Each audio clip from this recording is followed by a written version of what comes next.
Hello students, welcome to geometry defence academy. UP Sainik school entrance test जो 28 दिसंबर को है, उसमें लखनऊ सैनिक स्कूल और गोरखपुर सैनिक स्कूल का कॉमन एंट्रेंस टेस्ट होता है। तो इसमें रणधीर सीरीज का पार्ट 3 में आपको कराऊंगा और मैं बता चुका हूँ द करेजियस वॉरियर जीके के रण में। आप जब वहाँ पे परेशान हो जाओगे तो आप खुद नोट करोगे कि रणधीर सीरीज से भर भर के क्वेश्चंस आए हैं और तब आप 40 प्लस का स्कोर मैं कह रहा हूँ हर बच्चा कर पाएगा 40 प्लस का। जो इन वीडियोस को, जो ये हमारी सीरीज है, प्रैक्टिस सेट्स है, इनको प्रॉपर देख कर जाएगा। ठीक है भाई, क्लियर। और कक्षा 6 और कक्षा 9 दोनों के लिए ये सीरीज है। ऐसा नहीं है कक्षा 6 के बच्चों को अलग तैयारी करनी है, 9 के बच्चों को अलग तैयारी करनी है। और पिछले साल के जितने भी पेपर हुए हैं आप उसमें देखेंगे, जितनी भी सीरीज ज्योमेट्री डिफेंस एकेडमी की तरफ से आई है, सबसे भर भर के क्वेश्चन आए हैं। ठीक है, फिर भी कुछ व्यूअर्स को ऐसा लगता है कि नहीं सर यहाँ से क्वेश्चन नहीं आएंगे, तो भाई आप फ्री हैं, वो पूरा समुंदर है यूट्यूब पर, जहाँ से मर्जी है आप देख लीजिए। और मैं आपको ये आश्वस्त करता हूँ, मैं आपको उसके लिए बिल्कुल रोकने के लिए नहीं आऊँगा कि आप क्या पढ़ रहे हैं क्या नहीं। बस एग्जाम वाले दिन आप उस दिन बताइए कि वहाँ से मैंने तैयारी करी थी और वहाँ से मेरे ये नंबर आए। ठीक है, उस दिन का जरूर ध्यान रखना। चलिए शुरू करते हैं। आज मैं प्रैक्टिस सेट नंबर 3 आपको कराऊंगा। हॉस्टल बैच को आप ज्वाइन कर सकते हैं, लेकिन हॉस्टल बैच में तभी आना जब आपको लगे कि हाँ, ये जो लिस्ट है ज्योमेट्री डिफेंस एकेडमी ने जारी की है, यूपी सैनिक स्कूल की बात कर रहा हूँ केवल मैं अभी इसमें। ठीक है, इतने रोल नंबर कक्षा 6 के बच्चे पेपर देने जाएंगे, 36 बच्चे, और ये 13 बच्चे कक्षा 9 के, 49 बच्चे पेपर देने जा रहे हैं। और आपको लगे कि हाँ ये शानदार रिजल्ट आया है, अगर ये कहीं और होते 49 में से, मैं बार बार कहता हूँ, 1 या 2 पे कहानी खत्म हो जाती बस। लेकिन चूंकि शानदार इन बच्चों की तैयारी हुई है तो सबसे बड़ा रिजल्ट आ रहा है। मेरा मानना है 25 से 30 बच्चे लगभग सिलेक्शन की तरफ बढ़ रहे हैं, और जो बाकी नहीं है वो अलग अलग जगह जा रहे हैं भाई। सबके अलग अलग होते हैं, देखो। ठीक है, दूसरा कोई सैनिक में जाएगा, कोई आरएमएस में जाएगा, कोई यूपी सैनिक में जाएगा, कोई नवोदय में जाएगा। कहीं ना कहीं बच्चे सेलेक्ट हो रहे हैं और सबसे हाईएस्ट परसेंटेज रिजल्ट दिखाकर बताकर मैं आपको दे रहा हूँ। और ये पहली देश की अकेडमी बन गई है जो लिस्ट जारी कर रही है उसके यहाँ से कितने बच्चे पेपर देने जा रहे हैं। ये है भैया आपका 36 बच्चे जो आने वाले UP Sainik school, all India सैनिक स्कूल, आरआईएमसी, आरएमएस सब में अपियर हो रहे हैं। ये सारी लिस्ट में आपको दिखा रहा हूँ।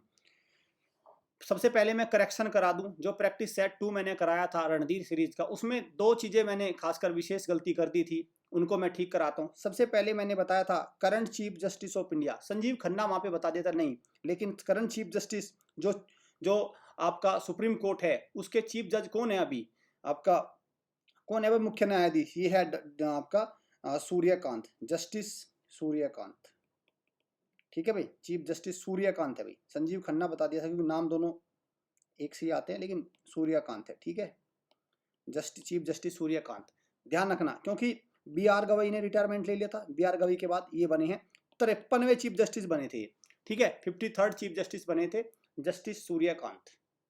ठीक, अब आता है दूसरा, कारगिल विजय दिवस भी मैंने बता दिया था बच्चों को कि 28 जुलाई नहीं, ये कारगिल विजय दिवस भी 26 जुलाई 1999 को बनाया जाता। 26 जुलाई को हर साल हम कारगिल विजय दिवस कब मनाते हैं? 26 जुलाई को, क्योंकि 26 जुलाई 1999 को भारत ने पाकिस्तान को कुल मिला के विजय हासिल की थी, विक्ट्री ओवर पाकिस्तान। ठीक, ये 2 गलतियां मैंने करी थी और इनको आप ठीक कर लीजिए। अब चलिए आगे बढ़ते हैं।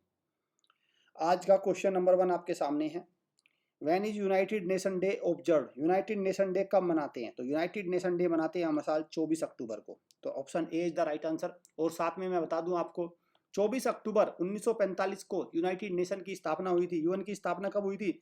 24 अक्टूबर 1945 को। और भारत जिस दिन इसकी स्थापना हुई थी उसी दिन से भारत इसका सदस्य है। ठीक है, भारत इसका मेंबर किस दिन से है? जिस दिन से इसकी स्थापना हुई थी। और यूनाइटेड नेशन का हेडक्वार्टर कहाँ है भाई? न्यूयॉर्क में हेडक्वार्टर है भाई। न्यूयॉर्क कहाँ है? अमेरिका में है आपका न्यूयॉर्क, और वहीं पर है यूनाइटेड नेशन का हेडक्वार्टर। ठीक, क्लियर। चलिए अब दूसरा आपका, अगर मैं 16 अक्टूबर की बात करूँ तो वर्ल्ड फूड डे मनाया जाता है। 31 अक्टूबर को नेशनल यूनिटी डे, राष्ट्रीय एकता दिवस, और 12 जनवरी को नेशनल यूथ डे, राष्ट्रीय आपका युवा दिवस मनाया जाता है आपका 12 जनवरी को, क्योंकि स्वामी विवेकानंद का जन्मदिन ये है, वर्ल्ड फूड डे ये है, और आपका national unity day Sardar Patel का जन्मदिन हम 31 अक्टूबर को मनाते हैं। तो ये सारे डेज इंपॉर्टेंट है। चलिए अगले क्वेश्चन की तरफ बढ़ते हैं। Question number 2, Shri Vijayapuram is the capital of? तो श्री विजयपुरम कैपिटल है किस यूनियन टेरिटरी की?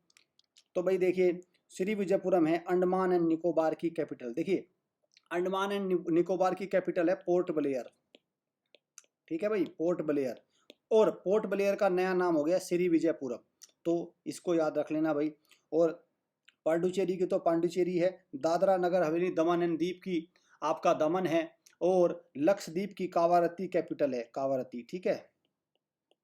जो लक्षद्वीप है वो 36 आइलैंड से मिलकर बना है, जबकि अंडमान एंड निकोबार टोटल 572 जो ग्रुप ऑफ आइलैंड है उनका उनसे मिलकर बना है अंडमान एंड निकोबार, ठीक है। चलिए आगे चलते हैं। अंतर्राष्ट्रीय महिला दिवस कब मनाते हैं, इंटरनेशनल वुमेन्स डे कब मनाते हैं? तो हर साल मनाते हैं इंटरनेशनल वुमेन्स डे 8 मार्च को, ठीक, क्लियर। हालांकि अगर ये नेशनल वुमेन होता तो भाई अलग होता आंसर। तो नेशनल वुमेन डे बनाते हैं हम 13 फरवरी को। हर साल सरोजनी नायडू के बर्थडे को हम मनाते हैं नेशनल वुमेन डे के रूप में, वो 13 फरवरी है, ये 8 मार्च है। 5 जून को वर्ल्ड इन्वायरमेंट डे, ठीक, विश्व पर्यावरण दिवस हम 5 जून को मनाते हैं। और 14 नवंबर भी बहुत इंपॉर्टेंट है, 14 नवंबर है बाल दिवस, चिल्ड्रन डे मनाते हैं। चाचा नेहरू के बर्थडे को भारत के पहले प्रधानमंत्री बाल दिवस बनाते हैं। लेकिन एक और इंपॉर्टेंट डे मनाते हैं 14 नवंबर को, डायबिटीज डे। डायबिटीज जो बीमारी होता है उसका दिवस भी 14 नवंबर को। 2 अक्टूबर को हम मनाते हैं non violence day, international non violence day, अहिंसा दिवस, अंतर्राष्ट्रीय अहिंसा दिवस। और साथ में आपका गांधी जयंती तो मनाते ही हैं 2 अक्टूबर 1869 को महात्मा गांधी का जन्म पोरबंदर कोई गुजरात में हुआ था। पोरबंदर कहाँ है भाई? गुजरात में है, ठीक है। पोरबंदर भी ध्यान रखना गुजरात में हुआ था। मोहनदास करमचंद गांधी का जन्म 2 अक्टूबर को हम मनाते हैं गांधी जयंती और अंतर्राष्ट्रीय अहिंसा दिवस, क्लियर। चलिए चिकनकारी कढ़ाई, एक ये कढ़ाई एम्ब्रॉयडरी है, ठीक है। ये एक कपड़ा होता है और कपड़े पर जो सिलाई बुनाई होती है, जो डिजाइन बनाए जाते हैं उसको बोला जाता है कढ़ाई। तो चिकनकारी कढ़ाई कहाँ की प्रसिद्ध है? ये कौन सी जगह की स्पेशलिटी है चिकनकारी कढ़ाई? तो कहाँ की है भाई? ये है नवाबों का शहर जिसका नाम है लखनऊ। तो ये बहुत आता है क्वेश्चन, चिकनकारी कढ़ाई यहाँ की फेमस है। और लखनऊ ध्यान रखना, लखनऊ बसा है गोमती नदी के किनारे, कैपिटल सिटी है लखनऊ और वो बसा है गोमती नदी के किनारे, ठीक, क्लियर। जयपुर जिसको पिंक सिटी भी बोलते हैं, जयपुर को बोलते हैं पिंक सिटी। चलिए what is the tenure of A Rajya Sabha member of parliament? देखिए जो एमपी बनता है, मेंबर ऑफ पार्लियामेंट, एमपी बोलते हैं इसको। तो राज्यसभा में जो व्यक्ति एमपी बन के जाता है उसका कार्यकाल कितने साल का होता है? तो देखिए उसका कार्यकाल होता है 6 वर्ष का। अक्सर कंफ्यूजन रहता है, अगर लोकसभा का एमपी बनेगा तो 5 वर्ष का कार्यकाल होगा। एक तो ये ध्यान रखना, लोकसभा का एमपी कितना होगा? 5 वर्ष का होगा। लेकिन राज्यसभा का एमपी कितने साल के लिए बनता है? 6 वर्ष के लिए बनता है। और राज्यसभा का एमपी बनने के लिए किसी व्यक्ति की उम्र कितनी होनी चाहिए? 30 वर्ष होनी चाहिए भाई, 30 वर्ष होनी चाहिए। कितनी होनी चाहिए? 30 वर्ष उम्र होनी चाहिए, ठीक। हालांकि अगर लोकसभा होता तो लोकसभा में न्यूनतम आयु 25 वर्ष ही चाहिए, केवल 25 वर्ष। लेकिन राज्यसभा में जाने के लिए कितनी चाहिए? 30 वर्ष होनी चाहिए। और राज्यसभा को परमानेंट सदन भी बोलते हैं, परमानेंट हाउस भी बोलते हैं। और कुल स्ट्रेंथ जो है राज्यसभा की 250 है, जिनमें से 12 को राष्ट्रपति नॉमिनेट करते हैं और 238 राज्यों की विधानसभा सदस्य द्वारा चुने जाते हैं। चलिए what is the capital of Ethiopia? Ethiopia जो अफ्रीकन देश है उसकी राजधानी क्या है? अफ्रीका में आता है, आपका ईस्ट अफ्रीका में आता है, ठीक है। तो क्या राजधानी है इसकी, इथोपिया की? तो इथोपिया की राजधानी है आदिस अबाबा, ठीक है भाई, आदिस अबाबा। और नैरोबी की राजधानी है। केन्या की राजधानी है नैरोबी, केन्या की कैपिटल है नैरोबी। और काहिरा या कैरो इजिप्ट की कैपिटल है, इजिप्ट। और अकरा किसकी कैपिटल है? घाना की कैपिटल है अकरा, ठीक है भाई। चलिए सारे अफ्रीकन देश है। Which is the longest mountain range in the world? विश्व की सबसे लंबी पर्वत श्रृंखला कौन सी है? लगभग 7000 आपका किलोमीटर की लंबाई है इसकी। तो कौन सी है भाई विश्व की सबसे लंबी पर्वत श्रृंखला? तो इसका नाम है एंडीज पर्वत श्रृंखला, एंडीज। और ये कौन सी है भाई? आपका साउथ अमेरिका कॉन्टिनेंट में है। किसमें है ये? साउथ अमेरिका कॉन्टिनेंट में है दुनिया की सबसे लंबी पर्वत श्रृंखला, साउथ अमेरिका कॉन्टिनेंट, ठीक है। हिमालय तो आपको पता है, हिमालय में है माउंट एवरेस्ट, दुनिया की सबसे ऊंची चोटी, बल्कि दुनिया की 3 सबसे ऊंची चोटी यही है। और रॉकी माउंटेन कहाँ है? ये है नॉर्थ अमेरिका कॉन्टिनेंट में, ठीक है, तो ये है एंडीज पर्वत श्रृंखला, साउथ अमेरिका में है, सबसे लंबी पर्वत श्रृंखला है। Which is the largest lake in the world. तो इस तरह का जब भी क्वेश्चन आए भाई ध्यान से पढ़ना। देखो अगर यहाँ पे लार्जेस्ट लेक लिखा है, लार्जेस्ट फ्रेश वाटर लेक नहीं लिखा है, दोनों में अंतर है। लार्जेस्ट लेक जब मैं कहता हूं तो आंसर क्या आएगा, कैस्पियन सागर आएगा भाई, कैस्पियन सी है largest lake in the world. एक तो ये बात, अगर ये होता लार्जेस्ट फ्रेश वाटर लेक तो आप मार्क करते लेक सुपीरियर, लेकिन ये भी किसके थ्रू है, largest fresh water lake by volume. पानी किस में जाता है, तो है लेक बैकाल जो रशिया में है, ठीक है भाई, जो कहाँ है, रूस में है, largest fresh water lake by volume. हालांकि ये डीपेस्ट लेक भी है। सबसे गहरी झील कौन सी है, तो लेक बैकोल है।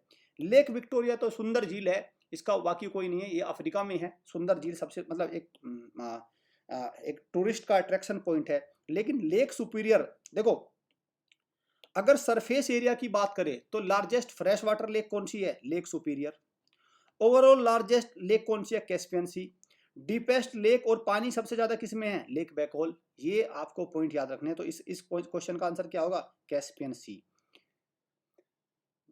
2025 का नोबेल शांति पुरस्कार विजेता कौन है। 2025 के नोबेल जो पीस प्राइज है वो किसने जीता, तो किसने जीता भाई, ये जीता Maria Corina Machado. Maria Corina Machado ने जीता, और ये महिला है, और ये कहाँ की है, ये वेनेजुएला की है, वेनेजुएला। और ये पॉलिटिशियन है, महिला है, इनको मिला 2025 का आपका नोबेल का शांति का पुरस्कार। और ध्यान रखना बाकी के जितने भी नोबेल प्राइज है वो तो मिलते हैं स्टॉकहोम में, स्वीडन की राजधानी स्टॉकहोम में, लेकिन पीस प्राइज मिलता है ओस्लो में। और ओस्लो किसकी कैपिटल है, नॉर्वे की कैपिटल है ओस्लो, राइट। नरगिस मोहम्मदी, लास्ट ईयर जो अवार्ड मिला था शांति का वो मिला था नरगिस मोहम्मदी को, 2024 का मिला था, लेकिन यहाँ पे 25 का बन रहा है क्वेश्चन, तो आप 25 का याद रखिए, ठीक है। अगर क्वेश्चन आ जाए कि आज तक जितना भी नोबेल प्राइज मिला है, जिस भी बंदे को मिला है, सबसे कम उम्र का किस व्यक्ति को मिला है, तो सबसे कम उम्र का मिला है मलाला यूसुफजई को। शांति का पुरस्कार मिला है मलाला, महिला है ये, मलाला यूसुफजई, ठीक है भाई। और ये कहाँ की है मलाला यूसुफजई, ये पाकिस्तान की है, ठीक। कैलाश सत्यार्थी और मलाला यूसुफजई दोनों को आधा आधा मिला था ये, ठीक, दोनों को ये मिला था ये नोबेल शांति पुरस्कार। तो आज तक सबसे यंगेस्ट जो है इनको मिला है। अजंता एलोरा की गुफाएं कहाँ स्थित है, तो अजंता एलोरा की गुफाएं कहाँ स्थित है भाई, महाराष्ट्र में स्थित है अजंता एलोरा की गुफाएं। हालांकि ये यहाँ पर भी मध्य प्रदेश में भी गुफाएं हैं जिनका नाम है भीम बेटिका केव्स। क्या है भाई, भीम बेटका, भीम बेटका की गुफाएं कहाँ हैं, वो मध्य प्रदेश में है। कर्नाटक में भी हैं, हम्पी, हम्पी की गुफाएं, हम्पी मॉन्यूमेंट्स, ठीक है भाई, कर्नाटक में भी है हम्पी की मॉन्यूमेंट्स। और गुजरात में आपको एक जो मॉन्यूमेंट तो नहीं कहूंगा मैं, यूनेस्को साइट याद रखना है, रानी की वाव। रानी की वाव एक ये कुआं है, ठीक है, जिसमें पानी स्टोर होता है, रानी की वाव। तो ये कहाँ है, गुजरात का जो पाटन डिस्ट्रिक्ट है वहां पे है रानी की वाव, ठीक है, क्लियर। वाव को बोलते हैं कि स्टेप वेल, वाव का मतलब होता है स्टेप वेल, तो ये गुजरात में है। चलिए आगे बढ़ते हैं भाई। ये 36 बच्चे पेपर देने जा रहे हैं और कक्षा 9 के 13 बच्चे पेपर देने जा रहे हैं। देश की पहली अकेडमी बन गई है जिसने अपने यहाँ से कितने बच्चे पेपर देने जा रहे हैं उनके सबके रोल नंबर डाल दिए। आप देखते हैं अक्सर जब एग्जाम से पहले तमाम इंस्टीट्यूशन बड़े बड़े दावे करते हैं कि हमने इतनी तैयारी करा दी थी बच्चों को, वो हो गया, हमने ये करा दिया, लेकिन आज तक कोई अकेडमी एक रोल नंबर जारी नहीं करती। पता क्या है, जिस दिन किसी भी अकेडमी, जिसे मान के चले उसके पास 500 बच्चे हैं, उसने कह दिया मेरे 500 बच्चे पेपर देने जा रहे हैं, भाई आप ये देखोगे उसमें से 10-20 का सिलेक्शन होना मुश्किल से 10 या 20। और फिर आप कहते हो कि फिर जो सर आते हैं कि हमारे 180 सिलेक्शन हो गए 200 से, वो क्या है, अरे बाद में क्या होता है कि इधर उधर से फोटो लगा लिए। आप समझिए जैसे जिन बच्चों का ज्योमेट्री डिफेंस एकेडमी के यूट्यूब चैनल से घर से ही पढ़ के सिलेक्शन होगा, तो मैं क्या करूंगा, एक इंटरव्यू का फ्री प्रोग्राम चला दूंगा और आप क्या करेंगे, आप हमसे जुड़ जाएंगे और फिर मैं आपका भी फोटो लगा लूंगा। लेकिन अब नहीं कर सकता मैं से, क्योंकि मैंने ये रोल नंबर जारी कर दिए। अब आपका सिलेक्शन हो या ना हो, तो प्लीज मेरा हमारे व्यूअर से भी रिक्वेस्ट रहेगा कि अगर आपका सिलेक्शन हो जाए तो बस आप ये समझिए कि हम आपका फर्जी सिलेक्शन नहीं दिखा सकते, क्योंकि बहुत सारे पता है इसमें क्या होता है, बहुत सारे जो पेरेंट्स होते हैं वो अपने बच्चे का सिलेक्शन को एक एसेट के रूप में यूज करते हैं। वो कहते हैं कि सीधा सीधा भाई हम आपको अपने बच्चे का सिलेक्शन दे देंगे, हमें क्या मिलेगा। भाई प्लीज आप रास्ता दूसरा देख लीजिए, हमारे पास आपके लिए कुछ नहीं है, क्योंकि हमने तो अपने बच्चों की लिस्ट पहले ही जारी कर दी कि हमने किसको पढ़ाया है। और फिर भी आपने हमारे यूट्यूब चैनल से तैयारी की है तो बस आप एक कमेंट के रूप में थैंक यू हमें जरूर दे सकते हैं, ये भी सबसे बेस्ट ऑप्शन रहेगा। भारत का दूसरा सबसे बड़ा राज्य कौन सा है? देखिए पहला तो सबको पता है, सबसे बड़ा राज्य क्षेत्रफल की दृष्टि से कौन सा है, कौन सा है भाई? तो राइट आंसर आ जाएगा राजस्थान। लेकिन यहाँ पे दूसरा पूछा है तो हमेशा ध्यान रखना भाई, ये 2-3 याद रखो। तो दूसरा कौन सा है भाई? दूसरा है मध्य प्रदेश। क्षेत्रफल की दृष्टि से देखिए, पहला है ये राजस्थान, दूसरा है मध्य प्रदेश, ठीक, तीसरा है महाराष्ट्र, और चौथे पर नंबर आता है उत्तर प्रदेश का, और पांचवे पर आता है गुजरात। जनसंख्या की दृष्टि से तो उत्तर प्रदेश सबसे बड़ा है, लेकिन क्षेत्रफल की दृष्टि से उत्तर प्रदेश का चौथा नंबर आता है, और पहले पे राजस्थान, दूसरे पे मध्य प्रदेश, तीसरे पे महाराष्ट्र और चौथे पर उत्तर प्रदेश। क्लियर? चलिए आगे बढ़ते हैं भाई। वर्तमान में भारत के नौसेना प्रमुख कौन है? आर्मी के नहीं, नेवी के चीफ कौन है भाई? नेवल चीफ कौन है?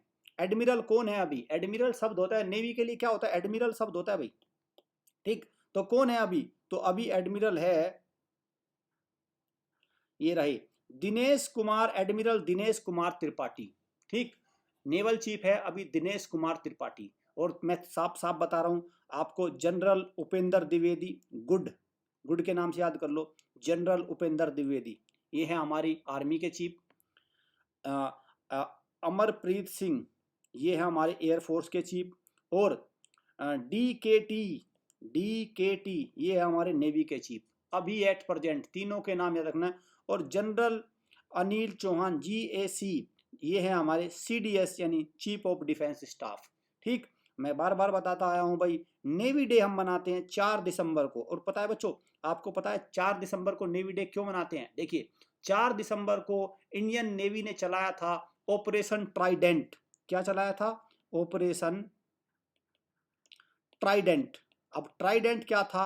ट्राइडेंट था जब भारत और पाकिस्तान का युद्ध हो रहा था, बांग्लादेश को, बांग्लादेश लिबरेशन वॉर, भारत ने जब बांग्लादेश को आज़ाद कराया था, तो जो इंडियन नेवी है उसने जो कराची बंदरगाह है उस पर अटैक किया था 4 दिसंबर को। और जैसे ही इंडियन नेवी ने अटैक किया था 4 दिसंबर 1971 को, तो पाकिस्तान पूरी तरह से थर्रा गया था, उसने सरेंडर कर दिया था। और इसलिए 4 दिसंबर 1971 से को जो हमला हुआ था, तो 4 दिसंबर को हर साल हम बनाते हैं क्या? आपका नेवी डे, समझ गए ना? नेवी डे इसलिए बनाते हैं। और ऑपरेशन ट्राइडेंट भी आपको याद रखना, इंडियन पाकिस्तान बांग्लादेश जो वॉर हुआ था, भारत ने जो पाकिस्तान को बांग्लादेश लिबरेशन वॉर हुआ था उसमें हमला किया था कराची बंदरगाह पर भारतीय नौसेना ने, उसके उपलक्ष्य में मनाते हैं हम 4 दिसंबर को नेवी डे। ठीक है भाई, क्लियर है? भारत के विदेश मंत्री कौन है? Foreign minister, external affair minister कौन है एट प्रेजेंट? तो अभी कौन है भाई? S जयशंकर हैं अभी हमारे एक्सटर्नल अफेयर मिनिस्टर। ये होम मिनिस्टर हैं, गृह मंत्री। ये डिफेंस मिनिस्टर है, रक्षा मंत्री। और ये हैं फाइनेंस मिनिस्टर, ये हैं हमारे वित्त मंत्री हैं, फाइनेंस मिनिस्टर। ठीक है भाई, चलिए आगे बढ़ते हैं।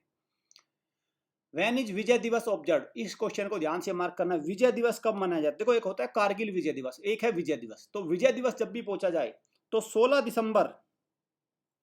दिसंबर 1971 को बांग्लादेश आजाद हुआ था, बांग्लादेश पाकिस्तान के कब्जे से मुक्त हो गया था, ठीक है। तो 16 दिसंबर को बनाते हैं हम विजय दिवस। नंबर एक बात ये है 26 जुलाई, 26 को जुलाई को बनाते हैं हम कारगिल विजय दिवस, क्योंकि 26 जुलाई 1999 को भारत ने पाकिस्तान को हरा दिया था, ठीक है।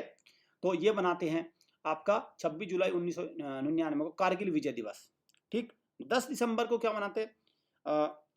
वर्ल्ड ह्यूमन राइट, विश्व मानव अधिकार दिवस, वर्ल्ड ह्यूमन राइट डे, विश्व मानव अधिकार दिवस।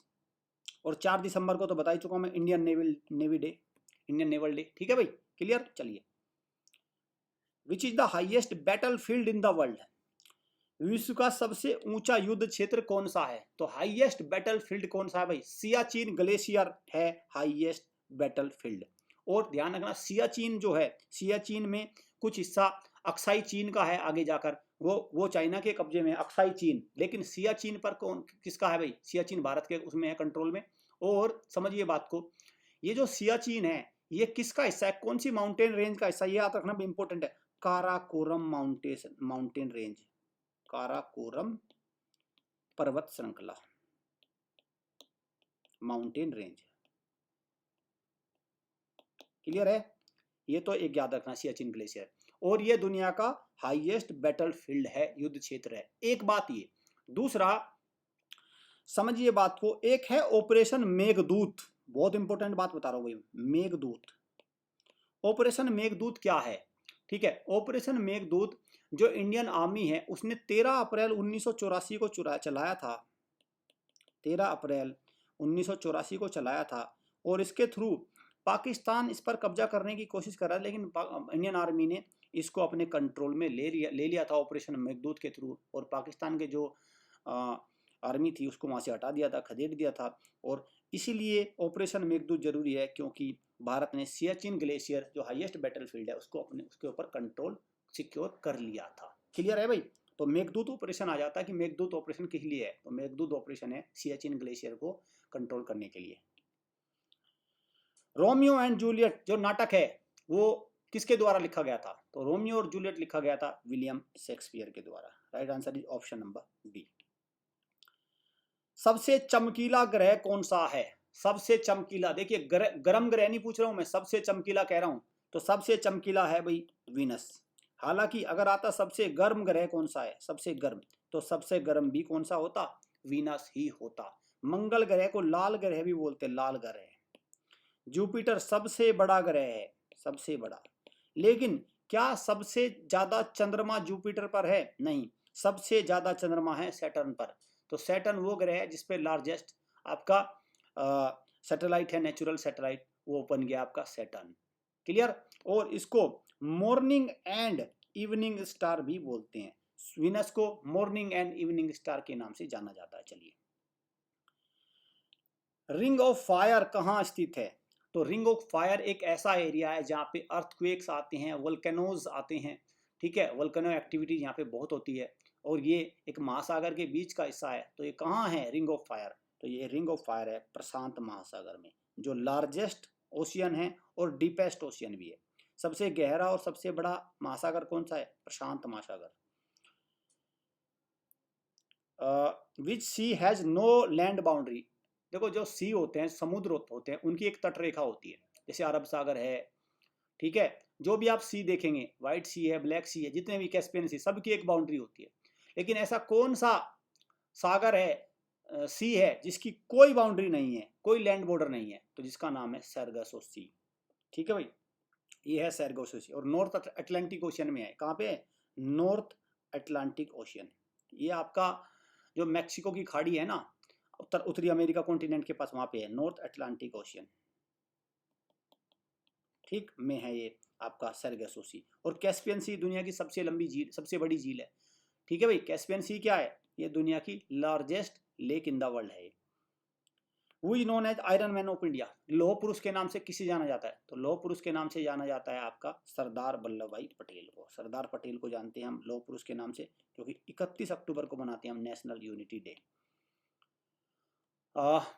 ये लिस्ट है और देश की पहली एकेडमी ऐसी बन गई है। अब हमारा टारगेट सीधा सीधा है भाई, हम ये नहीं चाहते कि पेरेंट्स एडमिशन कराते हैं वेरियस इंस्टीट्यूशन में, उनको ये नहीं पता रहता इस एकेडमी का रिजल्ट क्या रहा। और जब वो किसी एकेडमी का रिजल्ट चेक करते हैं तो इंस्टीट्यूशन वाला बताता है कि हमने तो 50 में से पिछली बार 40 सिलेक्शन करा दिए थे। किसी को नहीं पता एक 50 कौन थे, 40 कौन थे, 40 गए थे, 50 गए थे, 500 गए थे, या उसमें से 40 हुए कि 4 हुए, कुछ नहीं पता। लेकिन अब क्या होगा, जैसे जिस दिन रिजल्ट आएगा आपके पास ये लिस्ट है, आप क्या करेंगे, इस लिस्ट में सीधा फटाफट रोल नंबर चेक करेंगे और देख लेंगे इनका कक्षा 6 का रिजल्ट कैसा रहा और कक्षा 9 का रिजल्ट कैसा रहा। क्योंकि अगर कल को आपका मन बनता है हॉस्टल के थ्रू तैयारी करने का, तभी आप कदम घर से बाहर निकालेंगे। पता चला यहाँ से एक सिलेक्शन हुआ, यहाँ से कोई भी नहीं हुआ, तो आप क्यों आएंगे इस अकेडमी में भाई? सीधी सीधी बात। और पता चला यहाँ से 20 सिलेक्शन हो गए, यहाँ से 5-7 हो गए, तो तुरंत मैं कहूँगा फिर ये सबसे बेस्ट रिजल्ट दुनिया का बन जाएगा। Thank you friends. चलिए अगले बार आते हैं हम। Which of the following trophies is not related to football in the India. तो देखो फुटबॉल से ट्रॉफी होती है बहुत सारी, तो कौन सी ट्रॉफी नहीं है फुटबॉल से? तो डूरंड कप तो है भाई, सबसे जरूरी तो यही है। संतोष भी है, IFA शील्ड भी है, रणजी ट्रॉफी नहीं है। तो राइट आंसर क्या हो गया? रणजी ट्रॉफी, क्योंकि ये किससे संबंध है? इसका संबंध है क्रिकेट से। रणजी ट्रॉफी का संबंध किससे है? क्रिकेट से है। चलिए भारत में 25 जनवरी को कौन सा दिवस मनाया जाता है? तो 25 जनवरी को कौन सा दिवस मनाया जाता है? नेशनल वोटर्स डे, राष्ट्रीय मतदाता दिवस मनाया जाता है 25 जनवरी को। साथ में ध्यान रखना, गणतंत्र दिवस 26 जनवरी को। राष्ट्रीय युवा दिवस बहुत इंपॉर्टेंट है भाई, 12 जनवरी को मनाते हैं हर साल, स्वामी विवेकानंद के जन्मदिन को। स्वामी विवेकानंद का जन्मदिन, और इनके बचपन का नाम था नरेंद्र नाथ दत्ता, ये भी याद रखना भाई, ये भी आ चुका है। नरेंद्र नाथ दत्ता था किसके? स्वामी विवेकानंद के बचपन का नाम, और इनके जन्मदिन को हम 12 जनवरी को नेशनल यूथ डे के रूप में मनाते हैं। 26 नवंबर को मनाते हैं हर साल कॉन्स्टिट्यूशन डे, ठीक है, संविधान दिवस 26 नवंबर। In which years did India win the cricket world cup? तो इंडिया ने किस किस साल में क्रिकेट वर्ल्ड कप जीता? तो इंडिया ने अब तक 2 बार क्रिकेट वर्ल्ड कप जीता है। मेंस की बात मैं कर रहा हूँ, कब कौन कौन सा, हालांकि वुमेन्स का भी जीता है इस बार, ठीक, वुमेन्स का वर्ल्ड कप भी भारत ने जीत लिया 2025 में, और 1983 में और 2011 में। अब तक केवल 2 बार भारत ने वर्ल्ड कप जीता है। और 1983 में जब भारत ने वर्ल्ड कप जीता तो किसको हराया था? वेस्ट इंडीज को हराया था भाई, वेस्ट इंडीज को हराया था। और ये जो पहला जो भारत ने जब वर्ल्ड कप जीता, ये कहाँ हुआ था? इंग्लैंड में हुआ था। और ध्यान रखना, जो पहला वर्ल्ड कप है वो 1975 में हुआ था। 1975 में पहला वर्ल्ड कप, वो कहाँ हुआ था? वो भी इंग्लैंड में हुआ था। और वो किसने जीता था? वो भी वेस्ट इंडीज ने जीता था, ठीक। 75 वाले में भारत ने वेस्ट इंडीज को हराया था, लेकिन जो पहला वर्ल्ड कप हुआ था क्रिकेट का, वो इंग्लैंड में हुआ था, और वो किसने जीता था? वो वेस्ट इंडीज ने जीता था। क्लियर? चलिए, डीआरडीओ का हेडक्वार्टर कहाँ है? तो पहले तो याद रखना भाई, डीआरडीओ को फुल फॉर्म रक्षा अनुसंधान एवं विकास संगठन।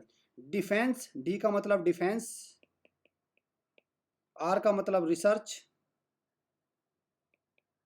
And development, DEVELOP, development organisation. तो डीआरडी को फुल फॉर्म है defence research and development organisation. एक तो ये याद रखना। डीआरडीओ का हेडक्वार्टर कहाँ है? भाई डीआरडीओ का हेडक्वार्टर है आपका नई दिल्ली में, ठीक। अक्सर बच्चे कंफ्यूज हो जाते हैं। देखो यहाँ पे हेडक्वार्टर है इसरो का, इसरो और HAL, हिंदुस्तान एरोनॉटिक्स लिमिटेड, जो तेजस विमान बनाती है, ठीक है, क्लियर। और यहाँ पे जो मुंबई है, मुंबई में क्या है? अप्सरा, देश का जो पहला न्यूक्लियर रिएक्टर अप्सरा, वो मुंबई में है, ठीक है भाई। ऐसे तो बहुत सारी चीजें अप्सरा, ठीक है, क्लियर। और डीआरडीओ की स्थापना हुई थी 1 जनवरी 1958 में। 1 जनवरी 1958 को डीआरडीओ की स्थापना हुई थी। और जो SV Kamat, doctor SV Kamat, इसके अभी चेयरमैन है डॉक्टर SV कामत। क्लियर? चलिए 25वें क्वेश्चन की तरफ देखते हैं। Which city is known as pink city? गुलाबी शहर के नाम से किसे जाना जाता है? तो ये वही शहर है जहाँ पे हवा महल है, जहाँ पे जंतर मंतर है। तो मैं बात कर रहा हूँ जयपुर की, ठीक है भाई। हवा महल है, जंतर मंतर है, वो कहाँ पे है? गुलाबी शहर में है, जयपुर। और जयपुर में दुनिया का तीसरा सबसे बड़ा इंटरनेशनल क्रिकेट है, जयपुर में ही है। और जयपुर राजधानी है राजस्थान की, तो ये भी आपको याद रखना है। साथ में अगर पूछा जाए तो ब्लू सिटी कौन सी है, नीला शहर कौन सा है? तो जोधपुर को बोलते हैं ब्लू सिटी ऑफ इंडिया, ठीक है भाई, ब्लू सिटी। चलिए, हॉस्टल बैच को आप ज्वाइन कर सकते हैं इस नंबर पर। इस बार जो हमारा हॉस्टल शुरू होगा नेक्स्ट 2026 सेशन के लिए, उसमें मात्र 125 एडमिशन सीट है। ध्यान रखना भाई, 125 सीट टोटल सीट है, और उनकी भी हम लिस्ट जारी करेंगे। अब हमारी एकेडमी का ट्रेंड बन चुका है, यहाँ पर जितने भी बच्चे आएंगे और जितने बच्चे पेपर दिया करेंगे, सबकी लिस्ट जारी कर दी जाएगी। और पेरेंट्स पिछले 1 साल का, 2 साल का, 3 साल का, जितना भी इस एकेडमी का रिजल्ट देखना चाहे, वो टैली करते चलेंगे, और फिर वो उसी अकॉर्डिंग डिसीजन लेंगे। ये बच्चे इस साल के बैच में अपीयर होने जा रहे हैं पेपर में, जिनकी मैं लिस्ट आपको लगातार दे रहा हूँ, और इनकी तैयारी शानदार हो चुकी है। लाइव क्लास के थ्रू भी आप हमसे जुड़ना चाहते हैं, ऑनलाइन कोर्स लेना चाहते हैं, कुछ भी, आप इस नंबर पर कॉल करके, व्हाट्सएप करके आप प्रॉपर इन्फॉर्मेशन ले सकते हैं। और ये बच्चे इस साल के यूपी सैनिक स्कूल में कक्षा 9 और ये कक्षा 6 में बच्चे अपीयर होने जा रहे हैं। उम्मीद करता हूँ प्रैक्टिस सेट नंबर 3 भी आप पूरा कर लेंगे। और ध्यान रखना, लगातार हर एक सेट को 4 बार कम से कम देख के जाना भाई, 4 से 5 बार एक सेट को देख के जाना है। टोटल 10 सेट आएंगे, और जब मैं पूरा कंक्लूड करूंगा, जिस दिन 28 दिसंबर को एग्जाम होगा, उसके बाद 40 सवाल मैं एक एक करके शॉर्ट वीडियो लेकर आऊंगा कि कौन सा सवाल कहाँ से आया, कैसे कैसे आया, वो भी मैं आपको दिखाऊंगा। चलिए मिलते हैं नेक्स्ट सेशन में, नेक्स्ट प्रैक्टिस सेट में। Thank you students.